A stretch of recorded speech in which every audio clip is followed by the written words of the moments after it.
Halo guys, di video kali ini aku mau bahas tentang migrasi bahasa. Apa sih migrasi bahasa itu? Migrasi bahasa merupakan perpindahan suatu bahasa dari suatu tempat ke tempat lain mengikuti pergerakan penuturnya. Ilustrasi sederhananya seperti ini. Orang Jawa yang bekerja di Jakarta dan tetap menggunakan bahasa ibu mereka, yaitu bahasa Jawa. Kemudian, mereka juga membuat suatu komunitas sesama orang Jawa dan menggunakan bahasa Jawa. Hal inilah yang menjadikan adanya interferensi antara bahasa Jawa dengan bahasa masyarakat Jakarta, yaitu bahasa Betawi. Kemudian, teori migrasi berdasarkan penuturnya dibagi menjadi dua, yaitu wilayah dan daerah.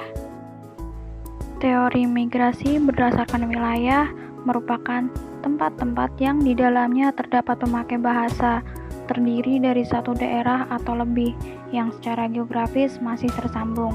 Misalnya, orang Solo yang bekerja di Surabaya, secara geografis masih tersambung, dan sama-sama menggunakan bahasa Jawa. Kemudian, teori migrasi berdasarkan daerah, yaitu setiap suatu tempat yang terpisah secara geografis tetapi memiliki penutur yang sama. Misalnya, penutur Jawa yang tinggal di Belanda atau Suriname. Orang-orang Jawa yang berada di Belanda membuat sebuah komunitas yang tetap melestarikan bahasa Jawa dan kebudayaan Jawa. Terdapat dua gambaran dari analisis migrasi bahasa, yaitu positif dan negatif. Migrasi bahasa yang positif yaitu penutur suatu bahasa yang bergerak keluar wilayah asli dan menduduki suatu wilayah baru. Misalnya, penutur bahasa Bali yang bermigrasi ke Pulau Lombok dan tetap menjaga eksistensi bahasa Bali tanpa menggunakan bahasa Lombok. Sedangkan migrasi bahasa yang negatif adalah penutur bahasa lain yang berpindah ke wilayah suatu bahasa sedemikian rupa sehingga memisahkan bahasa yang diduduki.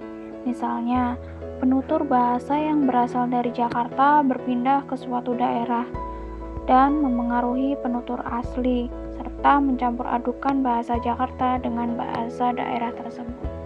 Nah, itu saja penjelasan mengenai migrasi bahasa. Terima kasih dan sampai jumpa.